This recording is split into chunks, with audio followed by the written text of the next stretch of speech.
Welcome to back my YouTube channel. आज हम start करने वाले हैं ह्यूमन फिजियोलॉजी का एक most important chapter excretory system. तो एक्सक्रीटरी सिस्टम क्या होता है ये हम देखते हैं।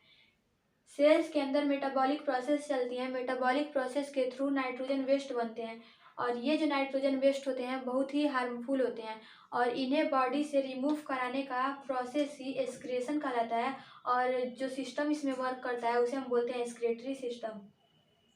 जो मेटाबॉलिक प्रोसेस के थ्रू जो बाई प्रोडक्ट बनता है, हमारा नाइट्रोजन वेस्ट होता है, उसमें से मेन होता है ammonia, urea and uric acid. Ammonia जो होता है वो मोस्ट हार्मफुल प्रोडक्ट होता है, जबकि यूरिया जो होता है वो लेस हार्मफुल प्रोडक्ट होता है। और यूरिक एसिड जो होता है ये बर्ड्स का एक्सक्रीटरी प्रोडक्ट है और यूरिया जो है ये ह्यूमंस का एक्सक्रीटरी प्रोडक्ट है, जबकि अमोनिया जो होता है वो वाटर में पाए जाने वाले ऑर्गेनिज्म का एक्सक्रीटरी प्रोडक्ट होता है। सबसे पहले मेटाबॉलिक प्रोसेस के थ्रू जो नाइट्रोजन वेस्ट बनता है वो अमोनिया बनता है। अमोनिया जो होता है वो मोस्ट हार्मफुल प्रोडक्ट होता है। इसे कन्वर्ट किया जाता है यूरिया में। यूरिया जो होता है वो लेस हार्मफुल प्रोडक्ट होता है और इसे कन्वर्ट करने का काम हमारा लीवर करता है। हमारे लीवर में ऑर्निथिन साइकिल चलती है जिसके थ्रू अमोनिया को यूरिया में कन्वर्ट किया जाता है और जो अमोनिया होता है वो लेस हार्मफुल प्रोडक्ट होता है और इसे बॉडी से आउट किया जाता है एक्सक्रीटरी सिस्टम के थ्रू। अब हम देखते हैं कौन कौन से ऑर्गेनिज्म में कौन कौन सा एक्सक्रीटरी ऑर्गन प्रेजेंट होता है। तो जो हमारे लोअर इन्वर्टिब्रेट हैं उनमें आते हैं हमारे फाइलम पोरीफेरा आएगा, सिलेंट्रेटा एंटीनोफोरा। ये जो ऑर्गेनिज्म होते हैं इनमें डिफ्यूजन प्रोसेस के थ्रू इनका एक्सक्रीशन होता है।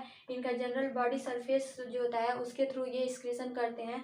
और पोरीफेरा का एग्जाम्पल है साइकॉन, सिलेंट्रेटा का जेलीफिश, एंटीनोफोरा। इन ऑर्गेनिज्म में डिफ्यूजन प्रोसेस के थ्रू इनका एक्सक्रीशन होता है और इनका एक्सक्रीटरी प्रोडक्ट जो होता है वो अमोनिया होता है, क्योंकि ये वाटर में पाए जाते हैं। वाटर में जितने भी ऑर्गेनिज्म पाए जाते हैं उनका वेस्ट प्रोडक्ट जो होता है वो अमोनिया होता है। अब हम देखते हैं प्लेटीहेलमिन्थेज जिन्हें हम फ्लेट वर्म भी बोलते हैं। इनका जो एक्सक्रीटरी ऑर्गन है वो है फ्लेम सेल और इनका एग्जाम्पल हो गया एस्केरिस। अब हम देखते हैं स्केलमेंथीज का जो एक्सक्रीटरी ऑर्गन होता है वो होता है रेनेट सेल। ये इसका एग्जाम्पल है अर्थवर्म। अर्थवर्म में रेनेट सेल पाई जाती है जिसके थ्रू इनका एक्सक्रीशन होता है। और एनिलीडा फाइलम में हम देखें तो एनिलीडा फाइलम में नेफ्रीडिया पाया जाता है। जैसे अब हम देखें एनिलीडा में अगर, तो एनिलीडा में नेफ्रीडिया पाया जाता है एक्सक्रीटरी ऑर्गन और इसका एग्जाम्पल हो गया लीच। अब हम देखते हैं आर्थ्रोपोडा में। आर्थ्रोपोडा में हमारे इंसेक्ट्स आते हैं और आर्थ्रोपोडा का एक्सक्रीटरी ऑर्गन अलग अलग ऑर्गेनिज्म में अलग अलग नाम से जाना जाता है। जैसे कॉक्जल ग्लैंड है वो प्राण प्राण को हिंदी में झींगा बोलते हैं। और ग्रीन ग्लैंड है वो स्कॉर्पियन में पाया जाता है एक्सक्रीटरी ऑर्गन और स्कॉर्पियन का मतलब बिच्छू होता है। और मेलपिगियन ट्यूब्यूल्स जो होता है वो कॉकरोच में पाया जाता है। तो ये रहा हमारा आर्थ्रोपोडा का एक्सक्रीटरी ऑर्गन। अब हम देखेंगे मोलस्का। तो मोलस्का जो फाइलम होता है उसमें किडनी पाया जाता है लेकिन वेल डेवलप्ड किडनी नहीं पाया जाता है। और इनमें ऑर्गन्स ऑफ बोजेनस पाया जाता है पाइला में एक्सक्रीटरी ऑर्गन और क्रेब्स ऑर्गन पाया जाता है सीपिया में। अब हम नेक्स्ट फाइलम की बात करें इकाइनोडर्मेटा। तो इकाइनोडर्मेटा में वाटर वेस्कुलर सिस्टम पाया जाता है जिनके थ्रू इनका एक्सक्रीशन होता है और ये इनका एक्सक्रीटरी ऑर्गन होता है और इनका एग्जाम्पल है स्टारफिश। अब हम देखते हैं हेमिकार्डेटा। हेमिकार्डेटा में जो एक्सक्रीटरी ऑर्गन होता है वो प्रोबोस्कस ग्लैंड होता है। और हम कार्डेटा की अगर बात करें तो कार्डेटा में वेल डेवलप्ड किडनी पाया जाता है। किडनी के थ्रू हम ह्यूमंस एंड बर्ड्स में एक्सक्रीशन होता है। तो ये रहा हमारा excretory system and excretory organs. अब हम इसके आगे देखते हैं। अब हम देखते हैं ह्यूमन एक्सक्रीटरी सिस्टम। तो ह्यूमन का एक्सक्रीटरी ऑर्गन जो होता है वो किडनी होता है। तो किडनी का वेट अगर हम देखें तो 140 ग्राम का होता है और ये पेयर में पाया जाता है। किडनी जो होता है उसका मेम्ब्रेन जिसमें किडनी पैक होता है उसको बोलते हैं पेरिटोनियम मेम्ब्रेन और ये फिल्ट्रेशन का काम करता है, रीएब्जॉर्बेशन का काम करता है, अल्ट्रा फिल्ट्रेशन का काम करता है। और इसका जो स्ट्रक्चरल एंड फंक्शनल यूनिट होता है उसे हम बोलते हैं नेफ्रॉन। और नेफ्रॉन जो होता है वो पर किडनी 1 मिलियन पाया जाता है और नेफ्रॉन की स्टडी को बोलते हैं नेफ्रोलॉजी। अब हम देखते हैं ह्यूमन एक्सक्रीटरी सिस्टम के कौन कौन से पार्ट हैं। तो ह्यूमन एक्सक्रीटरी सिस्टम में जो फर्स्ट है वो है a pair of kidney, second a pair of ureter, third जो है यूरेटरी ब्लेडर और फोर्थ यूरेथ्रा। ये सारे जो है पार्ट मिल करके एक्सक्रीटरी सिस्टम बनाते हैं। तो यहाँ पे डायग्राम है एक्सक्रीटरी सिस्टम का, ये ह्यूमंस का है और इसमें पेयर में किडनी पाई जाती है और ये जो होता है ये एड्रीनल ग्लैंड होता है और इससे हार्मोन निकलता है एड्रीनलिन और ये फाइट एंड फ्लाइट हार्मोन इससे सीक्रेट होता है। ये हमारा किडनी हो गया, और ये जो है इंफीरियर वेना कवा है, और ये रेनल वेन है, और ये जो है वो है रेनल आर्टरीज। यहाँ से ब्लड आता है किडनी में, और यहाँ से ब्लड फिर चला जाता है रेनल वेन्स के थ्रू हार्ट में। तो ये रहा हमारा किडनी। किडनी का अगर हम पार्ट देखें तो ये रहा कार्टेक्स, ये जो खाली वाला भाग है इसे कार्टेक्स बोलते हैं, और ये जो बीच वाला भाग है इसे बोलते हैं मेड्यूला, और ये जो बीच का धंसा हुआ भाग है इसे बोलते हैं हाइलम, और ये जो है डॉर्सल ऑर्टा है, और ये जो है यूरेटर है, और ये जो है यूरिनरी ब्लेडर है, और ये जो पोर है वो यूरेथ्रा है। तो ये रहा हमारा ह्यूमन एक्सक्रीटरी सिस्टम। तो अब हम आगे देखते हैं। अब हम देखते हैं किडनी का फंक्शन। तो किडनी जो होता है वो बॉडी के बैलेंस में हेल्प करता है, ब्लड को क्लीन करने में हेल्प करता है, ब्लड में जो मेटाबॉलिक वेस्ट रहती है उनको क्लीन करने का काम किडनी का होता है। Elimination of nitrogen wastage, nitrogen जो वेस्ट है उनका इलिमिनेशन करता है, बॉडी से आउट करने में इसका रोल होता है। और जब अगर हम बहुत ज़्यादा नमक खा लेते हैं या फिर साल्ट खा लेते हैं तो हमारा आयनिक कंसंट्रेशन जो हो जाता है उसको बैलेंस करने का काम करता है। और अगर हम बहुत ज़्यादा पानी पी लेते हैं, एक्स्ट्रा वाटर जो रहता है उसको ऑस्मोरेगुलेशन के थ्रू किडनी ही हमारा बैलेंस करने का काम करता है। अब हम देखते हैं फ्लो ऑफ यूरिन। तो हमारा यूरिन जो होता है वो रेनल पिरामिड से आता है रेकल पैपिली में, रेकल पैपिली से आता है माइनर क्लेसेस में, माइनर क्लेसेस से आता है मेजर क्लेसेस में, मेजर क्लेसेस से आता है पेल्विस में, पेल्विस के बाद यूरेटर में आता है, यूरेटर से फिर यूरेटर ब्लेडर में जाता है, और यूरेटर ब्लेडर से यूरेथ्रा में, यूरेथ्रा से आउटसाइड हो जाता है बॉडी के। तो ये रहा हमारा फ्लो ऑफ यूरिन। अब हम देखते हैं किडनी की फंक्शनल यूनिट नेफ्रॉन। नेफ्रॉन जो होता है उसमें पर किडनी में 1 मिलियन नेफ्रॉन पाए जाते हैं, और ये नेफ्रॉन जो होता है वो 2 पार्ट में डिवाइड होता है। जो फर्स्ट होता है ग्लोमेरुलस बोलते हैं, सेकेंड जो होता है वो रीनल ट्यूब्यूल होता है। ग्लोमेरुलस जो होता है वो ग्रुप ऑफ कैपिलरीज होता है जो बोमन कैप्सूल में पाई जाती है, और रेनल ट्यूब्यूल जो होता है वो उसमें 4 पार्ट होते हैं, बोमेंस कैप्सूल आ जाएगा, और सेकेंड जो होता है वो पीसीटी जिसे हम बोलते हैं प्रॉक्सिमल कन्वोल्यूटेड ट्यूब्यूल, थर्ड जो होता है वो एलओएच जिसे हम बोलते हैं लूप ऑफ हेनले, फोर्थ जो होता है वो डीसीटी जिसे हम बोलते हैं डिस्टल कन्वोल्यूटेड ट्यूब्यूल। तो ये रहा हमारा नेफ्रॉन। अब हम देखते हैं बोमेन कैप्सूल के बारे में। तो बोमेन कैप्सूल का स्ट्रक्चर जो होता है वो कप शेप का होता है, और ये जो होता है वो डबल वाल्ड होता है, ये डबल वाल्ड होता है, और जो बाहर की लेयर होती है उसे हम बोलते हैं पेराइटल, और जो अंदर की लेयर होती है उसे हम बोलते हैं विसरल। तो जो बाहर वाली पेराइटल लेयर है उस पर पाए जाते हैं सेल्स जिन्हें हम बोलते हैं स्क्वेमस एपिथेलियम, और जो अंदर जो विसरल वाली पे सेल पाई जाती है उन्हें बोलते हैं पोडोसाइट सेल, और ये जो बीच का स्पेस है इसे बोलते हैं कैप्सुलर स्पेस। और ग्लोमेरुलस जो होता है ये होता है ग्रुप ऑफ कैपिलरीज। ये जो कैपिलरीज की ग्रुप है इसमें से यहाँ से रेनल आर्टरी से ब्लड आता है एफरेंट आर्टरीज, एफरेंट जहाँ से ब्लड आता है उसके लिए एफरेंट यूज करते हैं, और ये ब्रॉड होता है, और यहाँ से ब्लड आता है ग्लोमेरुलस में, ग्लोमेरुलस के बाद से यहाँ पे उसका फिल्ट्रेशन होता है, उसके बाद जो ब्लड आता है जाता है इफरेंट आर्टरीज में, इफरेंट आर्टरी जहाँ से ब्लड जाता है उसके लिए इफरेंट बोलते हैं, और जहाँ से आता है उसके लिए एफरेंट यूज करते हैं। तो ये जो होता है ये पतला होता है, और ये जो स्पेस जो बीच में बचा है ये इसे हम बोलते हैं फिल्ट्रेशन पोर, और इसे स्प्लिट पोर भी बोलते हैं। तो ये रहा हमारा बोमेन कैप्सूल का स्ट्रक्चर। नेफ्रॉन 2 पार्ट में डिवाइड था, जो फर्स्ट था ग्लोमेरुलस एंड सेकेंड जो था वो है रेनल ट्यूब्यूल। तो ग्लोमेरुलस एंड बोमेन कैप्सूल का हमने स्ट्रक्चर देख लिया है। अब हम देखते हैं रेनल ट्यूब्यूल का स्ट्रक्चर। तो ये रहा हमारा रेनल ट्यूब्यूल। रेनल ट्यूब्यूल में ये 4 स्ट्रक्चर पाए जाते हैं, और ये रहा हमारा पूरा नेफ्रॉन। ये सारा मिला करके पूरा एक नेफ्रॉन कहलाता है, और ये नेफ्रॉन जो है ये फंक्शनल यूनिट है किडनी की। और ये रहा बोमेन कैप्सूल, यहाँ से आएगी ब्लड अफरेंट आर्टरी से, और ये ग्लोमेरुलस है, यहाँ पे फिल्ट्रेशन होता है, यहाँ पे ब्लड का फिल्ट्रेशन होता है, और ये इफरेंट आर्टरीज यहाँ से ब्लड आएगी बाहर ग्लोमेरुलस से। ये बोमेन कैप्सूल है। बोमेन कैप्सूल के बाद आता है पीसीटी जिसे हम बोलते हैं प्रॉक्सिमल कन्वोल्यूटेड ट्यूब्यूल। ये हमारा है डिसेंडिंग लूप ऑफ हेनले, और ये हमारा है असेंडिंग लूप ऑफ हेनले, और ये डीसीटी जिसे हम बोलते हैं डिस्टल कन्वोल्यूटेड ट्यूब्यूल, और ये जो है कलेक्टिंग डक्ट जिसे बोलते हैं सीटी। ये नेफ्रॉन का पार्ट नहीं है, इसमें बहुत सारे आ करके नेफ्रॉन ये कलेक्टिंग डक्ट से जुड़ते हैं। अब हम देखते हैं ब्लड सप्लाई। तो ब्लड सप्लाई नेफ्रॉन में कैसे होता है ये हम देखते हैं। तो यहाँ से हमारा ब्लड आता है एफरेंट आर्टरी से ग्लोमेरुलस में, ग्लोमेरुलस से ब्लड आता है एफरेंट आर्टरी, इफरेंट आर्टरी से ये हमारा ब्लड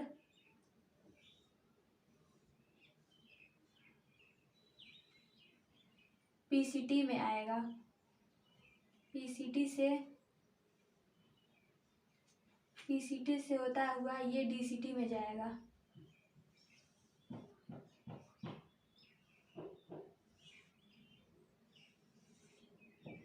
डीसीटी में ब्लड जाएगा, डीसीटी में जा करके ये फिर ये असेंडिंग लूप ऑफ हेनले में जाएगा। यहाँ पे बहुत सारी कैपिलरीज में डिवाइड हो जाता है।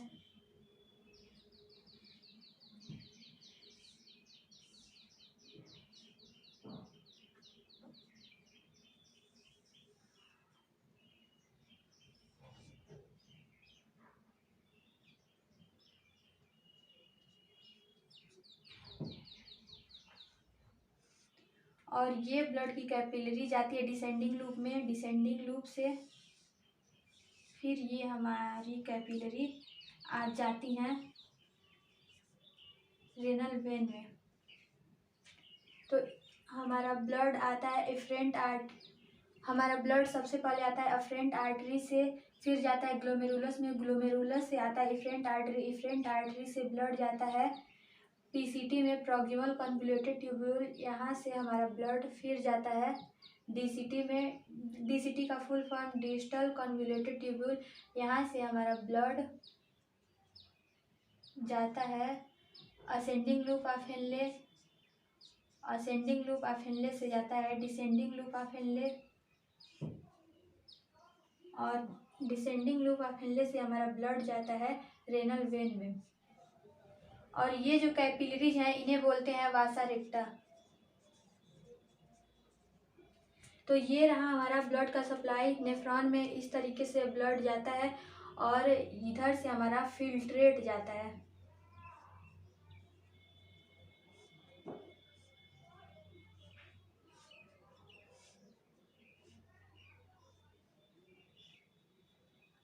तो ब्लड कैपिलरी के अपोजिट साइड में हमारा जो फिल्ट्रेट होता है ये फ्लो होता है।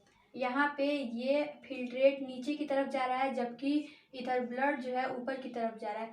और इसी की वजह से हमारे नेफ्रॉन में एक और मैकेनिज्म होता है, काउंटर करंट मैकेनिज्म। अब हम देखते हैं ब्लड की सप्लाई हार्ट से कैसे होती है नेफ्रॉन के अंदर, और नेफ्रॉन से फिर हार्ट में कैसे आती है। तो ब्लड सप्लाई का ओवरव्यू हम यहाँ पे देखेंगे। तो ये रहा हमारा हार्ट से सबसे पहले ब्लड आता है अorta के थ्रू रेनल आर्टरी में, रेनल आर्टरी से इंटर करता है किडनी में, और किडनी में जो 1 मिलियन नेफ्रॉन होते हैं उनके अंदर जाता है अफरेंट आर्टरी से, अफरेंट आर्टरीज के बाद जाता है ग्लोमेरुलस में, ग्लोमेरुलस के बाद इफरेंट आर्टरीज में, इफरेंट आर्टरी से ब्लड हमारा जाता है पेरीट्यूब्यूलर कैपिलरीज। यहाँ से पीसीटी में जाएगा, फिर डीसीटी में, डीसीटी से लूप ऑफ हेनले में जाता है, उसके बाद वासा रेक्टा में जाता है, उसके बाद रेनल वेन्यूल्स में, रेनल वेन्यूल से ब्लड रेनल वेन में जाता है, रेनल वेन से इंफीरियर वेना कावा के थ्रू फिर हार्ट में आ जाता है। तो ये रहा ब्लड की सप्लाई नेफ्रॉन से लेकर के पूरे हार्ट तक। अब हम आगे देखते हैं। अब हम देखते हैं फिजियोलॉजी ऑफ एक्सक्रेशन। तो फिजियोलॉजी ऑफ एक्सक्रेशन में हमें 2 चीज़ पढ़ना होता है। फर्स्ट जो है यूरिया का फॉर्मेशन, और सेकेंड जो है यूरिन का फॉर्मेशन। तो हमारा जो बाई प्रोडक्ट सबसे पहला जो बनता है वो अमोनिया होता है। अमोनिया को यूरिया में कन्वर्ट करने का काम हमारा लीवर करता है। लीवर की जो सेल होती हैं उन्हें बोलते हैं हिपेटोसाइट सेल। और ये जो लीवर होता है इसमें एक साइकिल चलती है जिसे बोलते हैं यूरिया साइकिल। इसे क्रेब्स हैंसलिस्ट साइकिल भी बोलते हैं, और ये साइकिल चलती है अमोनिया को यूरिया में कन्वर्ट करने के लिए। तो यहाँ पे हमारी हेपेटिक आर्टरीज है, ये जो आर्टरी है ये लीवर में जाती है, इसीलिए इसे बोलते हैं हेपेटिक आर्टरीज। इसमें अमोनिया भी है, ऑक्सीजन भी है, ऑक्सीजन के साथ ये जा रही है लीवर में, और लीवर में यूरिया साइकिल चलती है, और यूरिया साइकिल के थ्रू यहाँ पे कार्बन डाइऑक्साइड निकलता है, और अमोनिया जो था वो यूरिया में कन्वर्ट होकर के निकलता है हेपेटिक वेन के थ्रू। और इसमें मैक्सिमम यूरिया पाया जाता है, सबसे ज़्यादा यूरिया हेपेटिक वेन में पाया जाता है। तो ये रहा हमारा यूरिया का फॉर्मेशन। अब हम देखते हैं यूरिन फॉर्मेशन। हम देखते हैं यूरिन फॉर्मेशन। तो यूरिन फॉर्मेशन में 3 स्टेप्स होती हैं। जो फर्स्ट होता है अल्ट्रा फिल्ट्रेशन, सेकेंड होता है रीएब्जॉर्प्शन, और जो थर्ड होता है ट्यूबुलर सिक्रीशन। तो ये हमारे यूरिन फॉर्मेशन के 3 स्टेप्स हैं। अब हम देखते हैं फर्स्ट स्टेप अल्ट्रा फिल्ट्रेशन। हम देखते हैं यूरिन फॉर्मेशन का first step ultra filtration. Ultra filtration glomerulus और ब्रोमेन कैप्सूल के बीच होता है, और ये जो फिल्ट्रेशन होता है बहुत ही हाई प्रेशर के साथ होता है।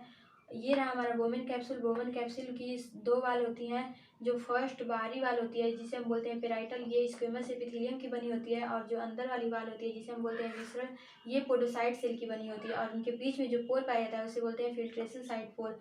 यहाँ से हमारा ब्लड आता है अफरेंट आर्टरी से ग्लोमेरुलस में। ग्लोमेरुलस में इतना ज़्यादा प्रेशर होता है कि प्रेशर की वजह से ब्लड में जितने भी कंपोनेंट्स हैं, ब्लड में ग्लूकोज है, वाटर है, मिनरल्स है, vitamin, hormone, salt, urea, nitrogen, waste, uric acid, सब कुछ फिल्टर हो जाता है। सब फिल्टर हो करके जाता है बोमेन कैप्सूल में और इसे हम बोलते हैं ग्लोमेरुलर फिल्ट्रेट। तो इतना प्रेशर होता है इसमें कि सब कुछ ब्लड में से छन जाता है। जो वेस्ट प्रोडक्ट है वो भी छन जाते हैं और जो बेनिफिशियल प्रोडक्ट है वो भी छन जाते हैं।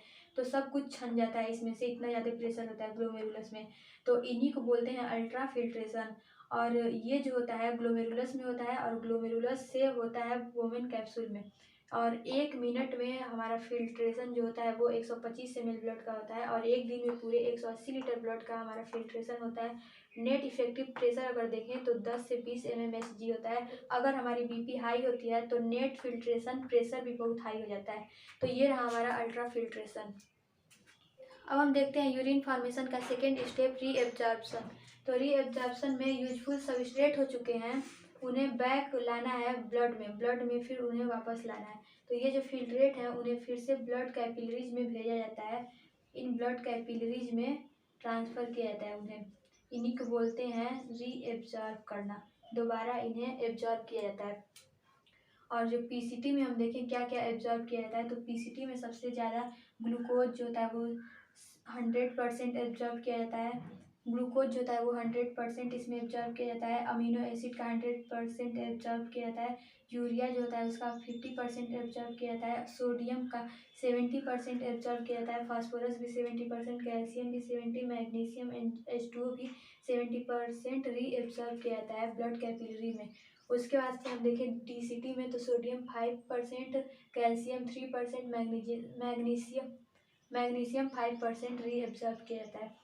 और कलेक्टिंग डक्ट में देखें तो सोडियम 3% एब्जॉर्ब किया जाता है। और लूप ऑफ हेनले में देखें तो sodium 25%, potassium 20%, calcium 25% and magnesium भी 25% एब्जॉर्ब किया जाता है। तो यहाँ से हमारा जो यूजफुल सब्सटेंस है उन्हें एब्जॉर्ब किया जाता है और इन्हीं को हम बोलते हैं रीएब्जॉर्प्शन। आई होप आपको ये वीडियो अच्छी लगी हो। अगर वीडियो अच्छी लगी तो प्लीज़ लाइक करें, शेयर करें एंड चैनल को सब्सक्राइब करना ना भूलें। Thanks for watching.